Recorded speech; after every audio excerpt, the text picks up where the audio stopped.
Top news. బీజేపీకి ఓటేస్తే ముస్లింలకు ఇబ్బందులు తప్పవని దుష్ప్రచారం చేస్తున్నారని వైసీపీ నేతలపై మాజీ సీఎం రాజంపేట పార్లమెంట్ బీజేపీ అభ్యర్థి కిరణ్ కుమార్ రెడ్డి మండిపడ్డారు. ప్రధానమంత్రి నరేంద్ర మోదీ ప్రపంచ దేశాల ప్రశంసలు అందుకుంటున్నారని అన్నారు. ముస్లింలకు బీజేపీ వ్యతిరేకం కాదనే విషయాన్ని గుర్తించాలని అన్నారు. గురువారం పుంగునూరులో ఎన్నికల ప్రచారం నిర్వహించారు. టీడీపీ, బీజేపీ, జనసేన నాయకులు, కార్యకర్తలతో కలిసి నిర్వహించిన సమావేశంలో ఆయన ప్రసంగించారు. ఎన్ఏసీలో భారతదేశం పౌరులకి ఎవ్వరికి సంబంధం లేదు. అస్సాంలో ఏమైందంటే పాకిస్తాన్ నుంచి, బంగ్లాదేశ్ నుంచి వచ్చిన వాళ్ళు అక్కడ స్థానికులకు ఉద్యోగాలు రాకన్నా, స్థానికులు అవకాశాలు లేకన్నా వాళ్ళు ఉద్యోగాలు తీసుకునేది మొదలు పెట్టారు.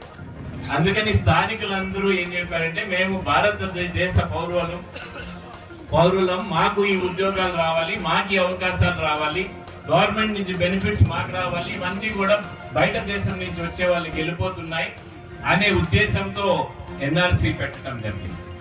దీంట్లో కూడా హిందువులు ఉన్నారు, ముస్లింలు ఉన్నారు. మీకు తెలియకపోవచ్చు, మనకు ఆదిలాబాద్ లో బంగ్లాదేశ్ పాకిస్తాన్ యుద్ధం అప్పుడు 30,000 కుటుంబాలు బంగ్లాదేశ్ వాళ్ళు వచ్చి ఇక్కడ మనం ఇల్లు కట్టించాం, వాళ్ళకి రేషన్ కార్డులు ఇచ్చినాం, అన్ని కూడా వాళ్ళకి ఇవ్వడం జరిగింది.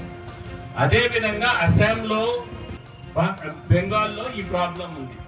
ఎన్ఆర్సీ అన్నా కూడా మనకెవరికి వర్తించదు. భారతదేశ పౌరుడు కాకన్నా ఉంటే ఇక్కడ జన్మించినా గానీ లేక ఇక్కడ ఉండేవారు ఎవరికి కూడా వర్తించదు. ముస్లింస్ గానీ, క్రిస్టియన్స్ గానీ, హిందూస్ గానీ, జైన్స్ గానీ ఎవరికి వర్తించదు. కేవలం బర్మా నుంచి వచ్చిన వాళ్ళకు, లేకనంటే బంగ్లాదేశ్ నుంచి వచ్చిన వాళ్ళకు, పాకిస్తాన్ నుంచి వచ్చిన వాళ్ళకు, ఆఫ్ఘనిస్తాన్ నుంచి వచ్చిన వాళ్ళకు వర్తిస్తుంది. ఆఫ్ఘనిస్తాన్ లో ఒక 40 సంవత్సరాల ముందర 8 లక్షల మంది హిందువులు ఉన్నారు. ఇప్పుడు కేవలం 100 కుటుంబాలు ఉన్నాయి ఆఫ్ఘనిస్తాన్. అదే విధంగా బంగ్లాదేశ్ లో 30% హిందువులు ఉన్నారు. ఇప్పుడు కేవలం 7% హిందువులు ఉన్నారు బంగ్లాదేశ్. పాకిస్తాన్ లో 21% హిందువులు ఉన్నారు. అది కేవలం 1.6% మాత్రమే హిందువులు ఉన్నారు. ఇది ఎందుకంటే వాళ్ళు దేశమన్నా వదిలిపోయిండొచ్చు, కన్వర్ట్ అన్నా అయిండొచ్చు, లేకపోతే భారతదేశంకైనా వచ్చిండొచ్చు. అందుకని ఇది ఆ రోజు దేశం వచ్చిండేది మనకు ఇస్లామిక్ రాష్ట్రంగా అయింది కాబట్టి, ముస్లింస్ కి అక్కడ అన్యాయం జరగదు కాబట్టి వారు అప్లై చేసుకొని రావాలనే సిఏఏ గాని, ఎన్ఏసీ గాని ఇది స్పష్టంగా తెలియజేయడం జరిగింది. మోడీ గారు గత 10 సంవత్సరాల నుంచి ప్రధానమంత్రిగా ఉన్నారు. 12 సంవత్సరాలు గుజరాత్ ముఖ్యమంత్రి, 22 సంవత్సరాలు ప్రజా జీవితంలో అధికారంలో ఉండి ఒక్క అవినీతి ఆరోపణ కూడా మోడీ గారి పైన ఎక్కడా రాలేదు. అటువంటి నాయకుడు ఈ భారతదేశానికి ఎంత అవసరమో ఒక్కసారి ఆలోచన చేసుకోండి. 10 సంవత్సరాల్లో ఒక్క రోజు సెలవు తీసుకున్న రోజు లేని నాయకుడు, శ్రమజీవి, మన కోసం, పేదవారి కోసం.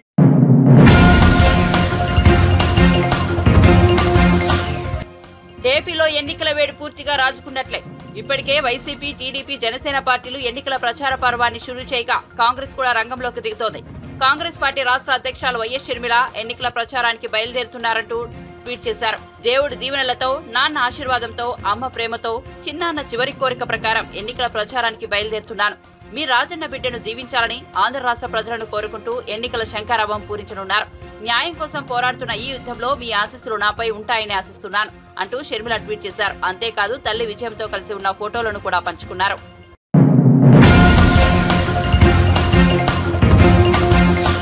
పశ్చిమ గోదావరి జిల్లా గోపాలపురంలో ఏర్పాటు చేసిన ప్రజాగలం సభలో టీడీపీ అధినేత చంద్రబాబు సీఎం జగన్ పై విమర్శనాస్త్రాలు సంధించారు. జగన్మోహన్ రెడ్డికి శవరాజకీయాలు చేయడం బాగా అలవాటుని వ్యాఖ్యానించారు. ఎప్పుడైనా గమనించండి, శవాన్ని చూడగానే నవ్వుతాడు. ఎవరైనా శవాన్ని చూస్తే నవ్వుతారా? శవాన్ని చూస్తే ఎవరైనా బాధపడతామని వివరించారు. ప్రాజెక్టు పోయింది. ఓకే, గోపాలపురం ఒక ఎస్సీ కాన్స్టిట్యూన్సీ అవునా కాదా? నేను ఒక చదువుకున్న అభ్యర్థిని, కంప్యూటర్ కోర్స్ చేసిన వ్యక్తిని, వెంకట్రాజుని ఎమ్మెల్యేగా పెట్టాను. ఇప్పుడే కొవ్వూరులో కూడా మీటింగ్ అడ్రస్ చేసి వచ్చాను. ఇప్పుడు నేను ఇక్కడికి వచ్చాను. నేను అడుగుతున్నా ఇక్కడుండే ఎస్సీలందరినీ, తమ్ముళ్ళు మీకు న్యాయం జరిగిందా ఎస్సీలకని నేను అడుగుతున్నా. ఈ సందర్భంగా నా ఎస్సీలు అంటాడు, మాట్లాడితే ఆ ఎస్సీలనే గొంతు కోసేస్తాడు. దుర్మార్గుడు ఈ ముఖ్యమంత్రి. నేను అడుగుతున్నా, అంబేద్కర్ గారు రాసిన రాజ్యాంగం ప్రకారం ఎస్సీ సబ్ ప్లాన్ ఉంది. ఆ సబ్ ప్లాన్ లో ₹1 మీకోసం ఖర్చు పెట్టాడా అని అడుగుతున్నా. ఎస్సీలందరినీ పెట్టాడా? తమ్ముళ్ళు, మీ ఊర్లో ₹1 ఇచ్చారా అని మిమ్మల్ని అడుగుతున్నా. 27 పథకాలు నేను తీసుకొచ్చారు. ఆ 23 పథకాలు అమలైనాయా అని మిమ్మల్ని అడుగుతున్నా. అయినాయా మిమ్మల్ని అడుగుతున్నా. 5 ఏళ్లలో 28,000 కోట్ల రూపాయలు ఖర్చు పెట్టాను నేను. ధైర్యం ఉంటే చెప్పు. ఎస్సీలకి నా ఎస్సీలు అంటున్నావు. నీకు ధైర్యం ఉంటే ఎన్ని వేల కోట్లు ఖర్చు పెట్టావు, ఎక్కడ ఖర్చు పెట్టావో చెప్పమని ఛాలెంజ్ విసురుతున్నా. అవునా కాదా? ఇంకో పక్క మీరు చూస్తే నేను దళితుల్ని భూస్వాములు చేయాలని భూమి కొనిచ్చా. 5 లక్షలు 10 లక్షలు పెట్టి భూమి కొనిచ్చా. నేను అడుగుతున్నా, జగన్మోహన్ రెడ్డి 1 ఎకరా కొనిచ్చావా మా దళితులకు అని అడుగుతున్నా. చెప్పగలుగుతావా అని అడుగుతున్నా. తమ్ముళ్ళు, ఇదే కాదు, కులాంతర వివాహాలకి ఆర్థిక సహాయం చేశా నేను. బెస్ట్ అవైలబుల్ స్కూల్స్ అంటే జిల్లాలో మంచి స్కూల్స్ ఉంటే దళిత పిల్లలు కూడా తెలివైన పిల్లలు, వాళ్ళని చదివిస్తే బ్రహ్మాండంగా రాణిస్తారని మంచి స్కూల్స్ పంపించి ప్రభుత్వ డబ్బులు ఖర్చు పెట్టి చదివించాం. కనీసం బెస్ట్ అవైలబుల్ స్కూల్స్ అన్ని రద్దు చేశావు. ఎందుకు రద్దు చేశావు చెప్పే ధైర్యం నీకుందా అని నేను అడుగుతున్నా. ఇంకొక పక్క మీరు చూస్తే అంబేద్కర్ విదేశ విద్యా విధానం, నేను ఒకటే ఆలోచించాను. ఈ పిల్లలంతా కూడా తెలివైన పిల్లలు, ఒక ఆశ ఉంటుంది, ఒక కోరిక ఉంటుంది. ఇప్పుడు వెంకటరాజుకు అవకాశం వచ్చింది, కంప్యూటర్ చదువుకున్నాడు. ఒక సాధారణ కుటుంబంలో పుట్టాడు, ఇప్పుడు రాజకీయాల్లోకి వచ్చాడు. ఇలాంటి కోరికలు దళిత పిల్లలకు ఉండవా అని మిమ్మల్ని అడుగుతున్నా. ఆ కోరికలు నెరవేర్చాలని దళిత పిల్లల్ని ప్రపంచంలో బెస్ట్ యూనివర్సిటీ చదువుకోవడానికి ఒక్కొక్కరికి 15 లక్షల రూపాయలు ఆర్థిక సహాయం చేయడానికి ముందుకు వచ్చా. ఒక్కొక్క అభ్యర్థికి, ఒక్కొక్క స్టూడెంట్కి పెట్టుబడి 15 లక్షలు పెట్టడానికి నేను సిద్ధపడ్డాను. కొన్ని వేల మందిని చదివించాను. ఎందుకు తీసేసావు సైకో జగన్మోహన్ రెడ్డి? సమాధానం చెప్పు. నా ఎస్సీలు అన్నావు కదా, ఏం చేసావని అడుగుతున్నా. ఇంకొక పక్క మీరు చూస్తే దాని పేరు అంబేద్కర్ పెట్టారు. ఈయన ఒక అహంభావి, అంబేద్కర్ కంటే గొప్పోడు అనుకుంటున్నాడు. గొప్పోడు అనుకుని అంబేద్కర్ గారి పేరు తీసేసి జగన్మోహన్ రెడ్డి పేరు పెట్టుకొని ₹1 కూడా ఇవ్వకుండా చేసిన నీకు ఎస్సీలు ఒక ఓటేస్తారా అని మిమ్మల్ని అడుగుతున్నా. ఇద్దరి పుట్టుగతులు ఉండాలా అని మిమ్మల్ని అడుగుతున్నా. ఇంకో పక్క కేంద్ర సబ్సిడీలన్నీ రద్దు చేసేశాడు. కేంద్రంలో ఎస్సీ ఫైనాన్స్ కార్పొరేషన్ ఉంది, వాళ్ళు డబ్బులు ఇస్తారు. నేను మన దగ్గర ఎస్సీ ఫైనాన్స్ కార్పొరేషన్ ఆ డబ్బులు తీసుకొచ్చి మన డబ్బులు పెట్టి మీకు పెద్ద ఎత్తున రుణాలు ఇచ్చాను. వచ్చాయి ఆ డబ్బులు? ఎస్సీ ఫైనాన్స్ కార్పొరేషన్ ఉందా రాష్ట్రంలో ఈరోజు?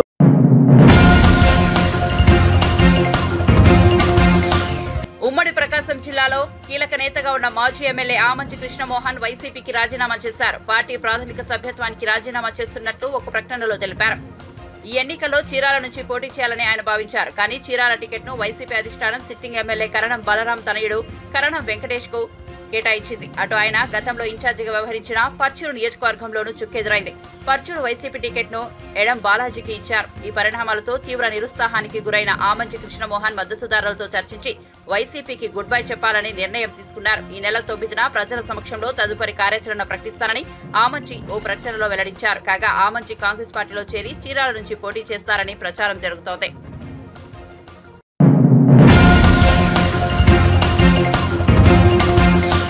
తెలుగుదేశం పార్టీ శ్రీకాళహస్తి అభ్యర్థి బొజ్జ సుధీర్ రెడ్డిపై హత్యాయత్నానికి ఓ వ్యక్తి ప్రయత్నించినట్టు ఆ పార్టీ కార్యకర్తలు ఆరోపిస్తున్నారు.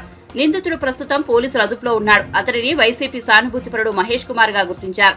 శ్రీకాళహస్తిలోని 5వ వార్డు బహదూరాపేటలో సుధీర్ రెడ్డి ప్రచారంలో ఉండగా ఆయనతో సెల్ఫీ దిగాలని ఉందని టీడీపీ శ్రేణులను మహేష్ కుమార్ అడిగాడు. అతడు మద్యం తాగి ఉండటంతో అనుమానించి పరిశీలించగా చేతిలో కత్తి ఉండటం గుర్తించి వెంటనే అతడిని పట్టుకుని పోలీసులకు అప్పగించారు. సుధీర్ రెడ్డిని హత్య చేసేందుకే అతడు వచ్చాడంటూ టీడీపీ శ్రేణులు ఆందోళన వ్యక్తం చేశాయి.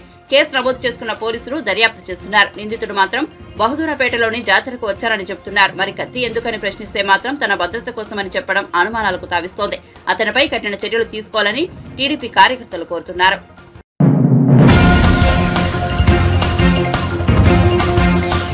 పార్లమెంట్ ఎన్నికల నేపథ్యంలో బీఆర్ఎస్ కాంగ్రెస్ పార్టీలు ఒక్కటయ్యాయని బీజేపీ జాతీయ ప్రధాన కార్యదర్శి కరీంనగర్ ఎంపీ బండి సంజయ్ ఆరోపించారు.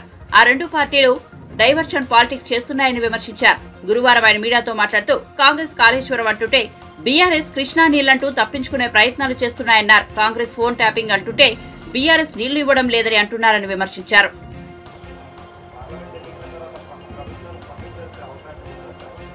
మేము జరిపేటోళ్ళము, దించేటోళ్ళము, కూల్చేటోళ్ళం కాదు. ప్రజాస్వామ్యబద్ధంగా ఈ ప్రభుత్వం ఏర్పడ్డది. తెలంగాణ రాష్ట్ర అభివృద్ధికి సహకరించడానికి మేము సిద్ధంగా ఉన్నాం.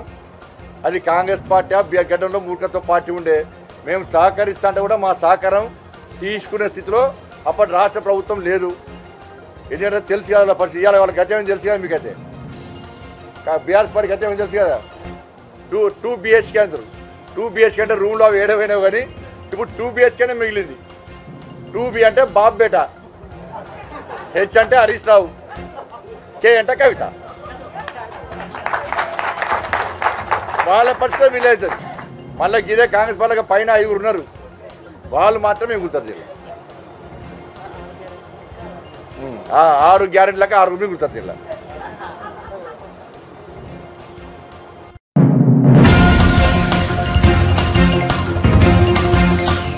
అయ్యా ముఖ్యమంత్రి రేవంత్ రెడ్డి గారు, మీకు డిసెంబర్ 9 గుర్తు ఉందా లేదా? అధికారం మత్తులో మునిగి ప్రతిపక్ష ఎమ్మెల్యేల కొనుగోలులో పడి ఆ తేదీని, రైతులకు ఇచ్చిన రుణమాఫీని హామీని మర్చిపోయారా అని బీఆర్ఎస్ నాగర్ కర్నూలు లోక్సభ అభ్యర్థి ఆర్ఎస్ ప్రవీణ్ కుమార్ ప్రశ్నించారు. చక్కగా వారందరూ కూడా మాట్లాడడం జరిగింది. వాటి గురించి నేను మళ్ళీ చెప్పను కానీ, ఎందుకంటే మీ అందరికి అవన్నీ తెలుసు. మీ అందరి గుండెల్లో ఒక బాధ ఉన్నది, ఒక గోస ఉన్నది, కన్నీళ్లు ఉన్నాయి. అయ్యో, ఇంత మంచి ప్రభుత్వాన్ని, ఇంత గొప్ప నిజాన్ని ఒక 2 నిమిషాల్లో వాళ్ళు చెప్పిన మాయను చూసి ఆ మాయకులోనే పోగొట్టుకున్నామన్న ఒక బాధ మీ అందరి లోపల కూడా ఉన్నది. దాని గురించి నేను మరి ఎక్కువగా మాట్లాడను, ఎందుకంటే మీ అందరికి తెలిసి మీరు రియలైజ్ అయ్యింది కాబట్టి.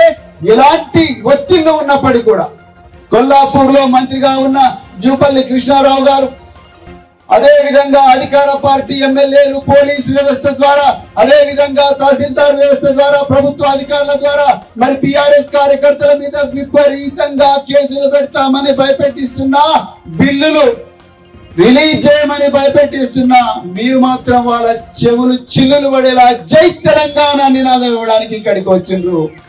అదే ఈ భారీ సంఖ్యనే చెప్తున్నది. మీరెవ్వరు కూడా వాళ్ళకు భయపడరు. వాళ్ళ కుట్రలు, వాళ్ళ ఎత్తులు, జిత్తులు పారవు అని చెప్పేసి చాలా క్లియర్ గా ఈ రోజు వనపర్తిలో జరుగుతున్న ఈ సమావేశం చెప్తా ఉన్నది. మిత్రులారా, నేను ఒక్కటే మీ అందరికీ చెప్పాలనుకున్నా. నేను ఒక ప్రోటోకాల్ కోసం రాజకీయాల్లోకి రావడం లేదు, రాలేదు కూడా. నిజానికి నేను ఇంతకుముందే నిరంజన్ రెడ్డి సార్తో చెప్తా ఉన్నా, ఇలా ఎంపీ జీతం కేవలం ₹1,00,000 మాత్రమే. ఎంపీకి వచ్చే జీతం ₹1,00,000 మాత్రమే. ఎంపీకి ఒక చిన్న 3 బెడ్రూమ్ల క్వార్టర్ ఉంటుంది ఢిల్లీలో, అంతకన్నా ఎక్కువ సీనియర్ ఎంపీలకు అయితేనే బంగాళాలు ఇస్తారు. నేను రిటైర్ అయినప్పుడు నా జీతం ₹2,63,000. ₹2,63,000. తెలంగాణ ప్రభుత్వం IAS, IPS ఆఫీసర్లకు బంగాళాలు ఇస్తుంది. మిత్రులారా, చాలా మందికి కూడా బంగాళాలు ఉంటాయి, చాలా మందికి కార్లు ఇస్తుంది. ఈ తెలంగాణ ప్రభుత్వం, మరి భారత ప్రభుత్వం, ఎవరైనా ప్రభుత్వం ఎన్నో సదుపాయాలు IAS, IPS ఆఫీసర్లకు ఇస్తుంది. అవన్నీ వదులుకొని నేను ఈ రోజు ఎంపీగానే ఎందుకు కావాలనుకున్నాను అన్న విషయం మాత్రమే మీకు చెప్పాలనుకుంటున్నాను. మిత్రులారా, నేను అమెరికాలో నల్లమల అడవుల్లో చదివిన, 7వ తరగతి వరకు నల్లమల అడవుల్లో చదివిన, 8 నుంచి 10 వరకు అలంపూర్లో చదివిన. నల్లమల అడవుల్లో 8వ తరగతి వరకు కూడా కరెంటు కూడా నేను చూడలేదు. కందిళ్ళు పట్టుకొని పోయేవాళ్ళం. ఇక్కడున్న పెద్దల సీనియర్ రాజకీయ నాయకులకు అందరికి కూడా ఆ విషయాలు తెలుసు. అలాంటి బిడ్డను నేను 12వ తరగతి వరకు ఇంటర్మీడియట్ వరకు కూడా తెలుగు మీడియంలోనే చదివిన. ఇక్కడ నుండి మొట్టమొదటిసారి 1984వ సంవత్సరంలో మత కల్లోలాలు విపరీతంగా జరుగుతుంటే ఆ టైంలో ప్రాణాలు అరచేతిలో పెట్టుకొని హైదరాబాద్ లో రాజేంద్ర నగర్ లో అగ్రికల్చర్ యూనివర్సిటీలో చదువుకున్నా. ఎప్పుడు చస్తామో నా క్లాస్మేట్లు 2 చచ్చిపోయింది మత కల్లోలా, చిన్న పిల్లలు. కానీ ప్రాణాలు అరచేతిలో పెట్టుకొని అగ్రికల్చర్ యూనివర్సిటీలో వెటర్నరీ సైన్స్ లో చదువుకున్నా. దాని తర్వాత ఎంఎన్ రెడ్డి అని ఒక ప్రొఫెసర్, బాబు నువ్వు చాలా గొప్పగా విద్యార్థి ఉద్యమాలు చేస్తున్నావు, కానీ ఒక 2 నిమిషాలు విద్యార్థి ఉద్యమాలు పనిచేసి చదువు మీద శ్రద్ధ పెట్టు నాయన, నువ్వు తప్పకుండా ఒక ఐఏఎస్ ఆఫీసర్ అయితే లేకపోతే ఐపీఎస్ ఆఫీసర్ అయితే ఉంటే రోజు 16 గంటలు చదివి, తెలుగు మీడియం మిత్రులారా నేను 16 గంటలు చదివి 3 సంవత్సరాలు కష్టపడితే ఒకసారి ఐఆర్టీఎస్ వచ్చింది, ఒకసారి ఐపీఎస్ వచ్చింది. ఐపీఎస్ ఆంధ్రప్రదేశ్ క్యాడర్ వచ్చింది మిత్రులారా. నాకు ఆ ఆంధ్రప్రదేశ్ క్యాడర్ ఐపీఎస్ వస్తే అక్కడి నుండి నేను నేషనల్ పోలీస్ అకాడమీకి వచ్చిన. నేషనల్ పోలీస్ అకాడమీకి వచ్చిన తర్వాత మరి నాకు పెళ్లి చూపులు. నా పెళ్లి చూపులు అయిపోయిన తర్వాత ఎంగేజ్మెంట్ నా ఫోటో పెట్టుకొని చేసుకున్నారు. ఎంగేజ్మెంట్ అయిన భార్య అంటే వధువు వరుడు ఉండాలి కదా, మరి నా ఫోటో పెట్టి చేసుకున్నారు. మరి ఎందుకు ఫోటో పెట్టి చేసుకున్నారంటే నేను చైనా బార్డర్లో ఉన్న మిత్రులారా, మా భార్యతో అంటే అప్పుడు ఫియాన్సీ, నేను పెళ్లి చేసుకోబోయే అమ్మాయితో ఫోన్ లో మాట్లాడాలంటే 100 మంది పోలీసులు నా వెంబడి రావాలి.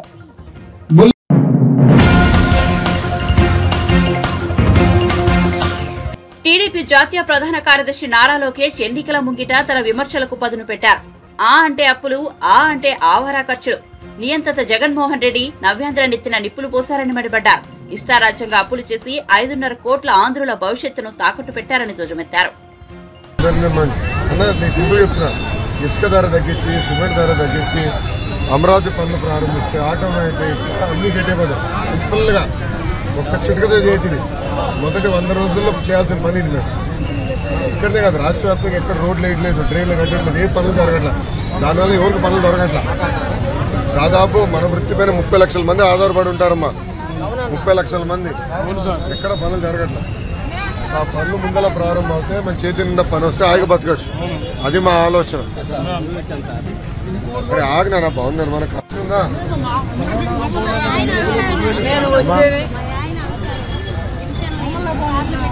రాలేదా? ఎక్కడుంటావు తల్లి?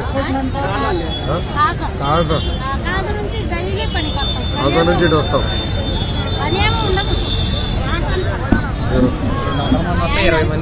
అవును, చూస్తూ ఉంటావు కదా. ధైర్యంగా ఉండండి, మేము చూసుకుంటాం. ఓకేనా తల్లి? నేను వచ్చి చేస్తా తల్లి. 2 నెలలు ఓపిక పట్టు. ఈ మహాన్బాడు ఎటుగా ఏం చేయలేదు కదా. 2 నెలలు ఓపిక పట్టు. మన తెలుగుదేశం జనసేన ప్రభుత్వం వస్తుంది, తప్పనిసరి మిమ్మల్ని ఆదుకునే బాధ్యత మేము తీసుకుంటాం. ఇప్పుడు ఈ కటింగ్ ఫిట్టింగ్ చేయకూడదు తల్లి. వాళ్ళే ఛార్జీలు పెంచుతారు, కటింగ్ వాళ్ళే చేస్తారు, అనేక ఇబ్బంది పెడతారు.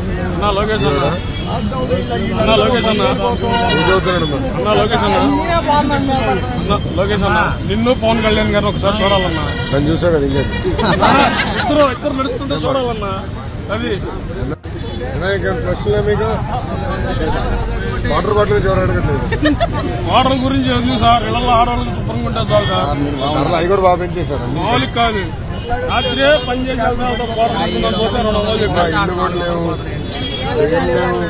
తాగునీరు సమస్య కూడా అట్లనే ఉంది. ప్రధానంగా 20 ఇల్లు కట్టాల్సిన అవసరం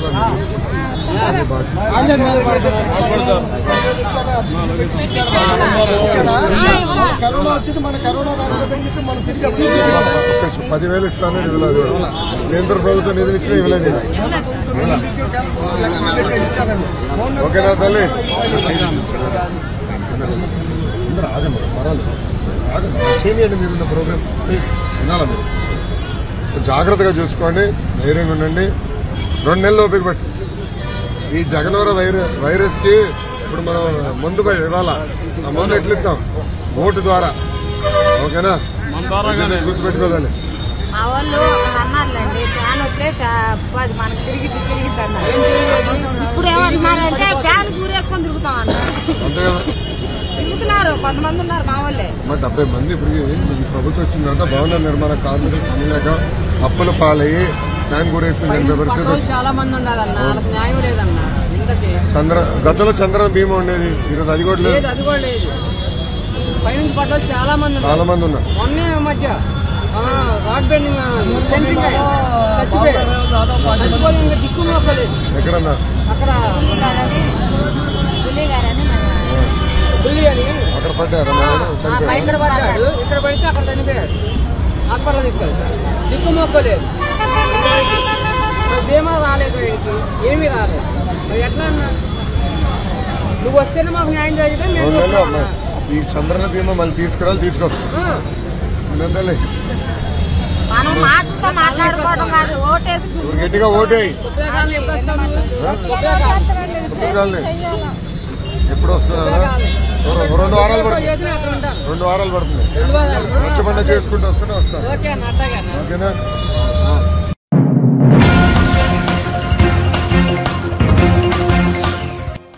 కిన్నెర వాయిద్యకారుడు పద్మశ్రీ మొగులయ్య బుధవారం ముఖ్యమంత్రి రేవంత్ రెడ్డిని ఆయన నివాసంలో కలుసుకున్నారు. మొగులయ్యను ఆయన చిన్న కుమారుడిని మంత్రి కొండా సురేఖ సీఎం నివాసానికి తీసుకెళ్లారు. ఈ సందర్భంగా ముఖ్యమంత్రి రేవంత్ ముందు మొగులయ్య తన కళను ప్రదర్శించారు. పుట్టిండో పులిపిల్ల పాలమూరు జిల్లాలోన అచ్చంపేట తాలూకాలోన కొండారెడ్డి పల్లెలోన అంటూ పాట పాడారు. మొగులయ్య పాటకు మంత్రముగ్ధుడైన సీఎం రేవంత్ ఆయనను అభినందించారు. ఆడేటప్పుడు అంచు సీర, పాడేటప్పుడు పట్టు సీర, గుండముల కొయ్యేటప్పుడు గురిగిందా సీరే.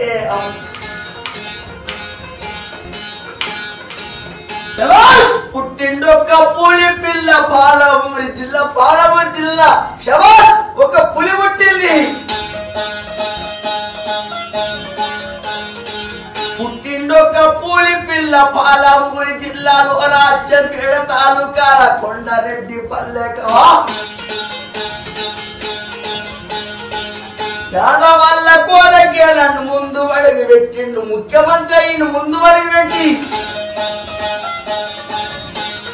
అన్న మాట తప్పడు, అడుగు ఇక్కిదియ్యడు. పేదవాళ్ళ కొరకే నేను ముందు అడుగు పెట్టిన్నాను. ఏది ఏమి అయినా సరే అన్న మాట తప్పనాలే. నేను ఒక కవి కడుతున్న పాట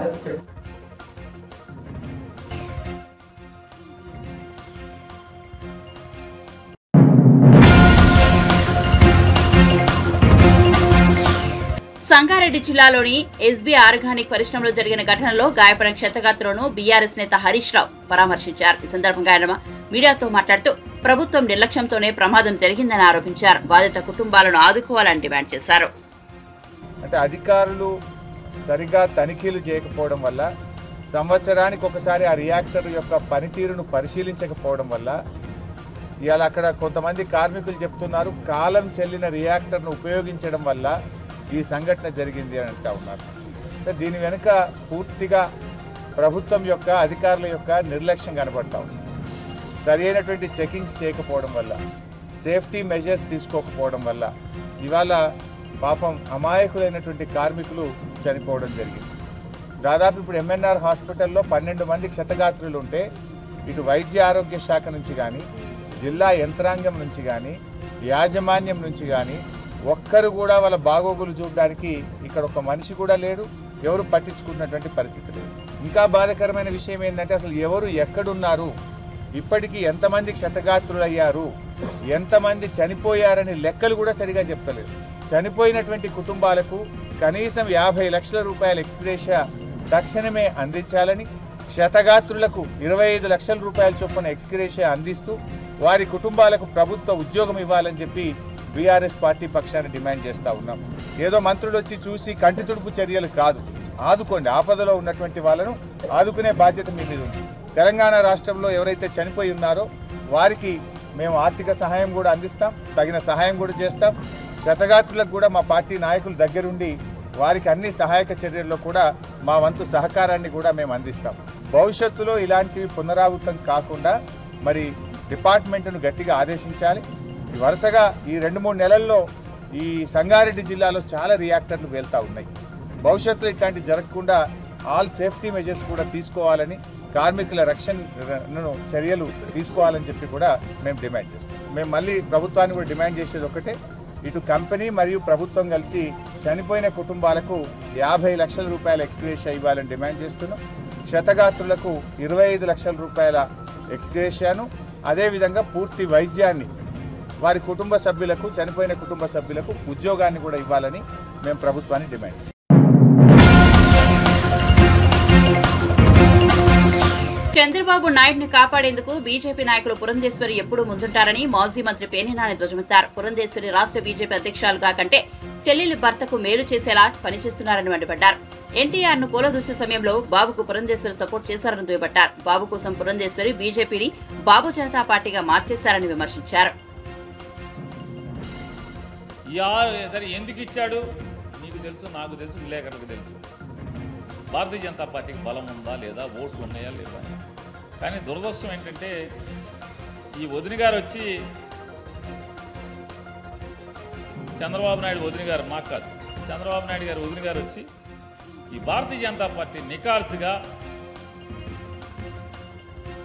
భారతీయ జనతా పార్టీ వాళ్ళందరినీ కూడా ఇళ్లలో కూర్చోబెట్టి ఇవాళ ఎలక్షన్ టికెట్లు ఎవరికి ఇచ్చిందో ఒకసారి మీరు చూశారు. మొత్తం నింపేసింది ఆవిడ. ఎట్లా అయిపోయిందంటే వెనకటికి మనకి పాఠాలను చదువుకునేవాళ్ళం,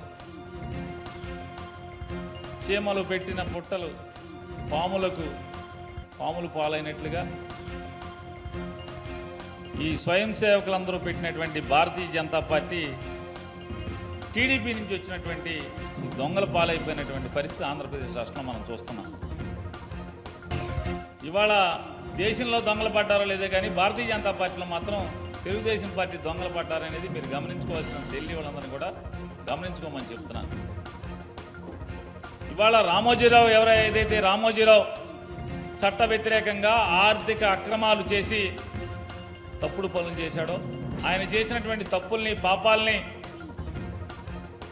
లేదా చంద్రబాబు నాయుడు గారు చేసినటువంటి జనం సొమ్ము లూటీ చేసినటువంటి పాపాలు అధికారులు ఎవరెవరైతే చర్యలు చేపట్టారో ఈ లిస్టులో వాళ్ళందరూ ఉన్నారు. ఈ 22 మందిలో రామోజీరావు మీద, చంద్రబాబు నాయుడు మీద చట్టపరమైన చర్యలకు ఎవరైతే ఉపక్రమించారో వాళ్ళు చేసిన పాపాల మీద వాళ్ళందరి పేర్లు రాసి తప్పుడు ఆరోపణలు చేసి నిర్లజ్జగా, నిస్సిగ్గుగా, హేయంగా, నిరాధారమైనటువంటి ఆరోపణలు చేసి వాళ్ళందరూ కుటుంబ సభ్యులు కూడా ఇందులోకి లాగింది. ఇవాళ ఏంటయ్యా అంటే వదిన గారి కార్యక్రమం మరిది కళ్ళల్లో ఆనందం చూడాలి. మరిది కళ్ళల్లో ఆనందం కోసమే బరితెగించి పోలీసు ఉన్నతాధికారులు 22 మంది మీద ఈ రకమైనటువంటి తప్పుడు ఫిర్యాదు. ఇది బరితెగింపు కాక ఏమంటారు? వదిన గారి బరితెగింపు కాక ఏమంటారు దీన్ని? ఈ పురంధరేశ్వరి గారు ఎలా ఉందంటే ఆవిడ తంతు భారతీయ జనతా పార్టీ అధ్యక్షురాలు కాదు, రెండావుల దూడగా ఉంది. ఆవిడ తంతంతా కూడా రెండావుల దూడ. రెండావుల దూడ అంటే ఏంటి? ఆవు దగ్గరికి వెళ్ళి పాలు తాగేస్తుంది, ఈ ఆవు దగ్గరికి వెళ్ళి పాలు తాగేస్తుంది ఆవు దూడ. ఆ తంతు, ఆ మోడల్లో ఈవిడ తెలుగుదేశం పార్టీకి, భారతీయ జనతా పార్టీకి పడదు. ఇప్పుడు మొన్నటిదాకా కోమల కళ్యాణ్ తన్నిచ్చుకుని, కొట్టించుకుని, అవమానాలు, తిట్లు పడ్డే వాళ్ళని ఒప్పించేంత వరకు కూడా భారతీయ జనతా పార్టీకి, తెలుగుదేశం పార్టీకి పడదు. అది అందరికీ తెలిసి సత్యమే కదా. ఈవిడ వదిన గారు పడకపోతే చంద్రబాబు నాయుడు ప్రజాధనం లూటీ కేసులో జైలుకి వెళ్తే చంద్రబాబు నాయుడు గారి కొడుకుని అమిత్ షా దగ్గరికి చేయి పట్టుకుని తీసుకెళ్తుంది. అపాయింట్మెంట్ ఇప్పిస్తుంది, బెయిల్ ఇప్పించమని అడుగుతుంది.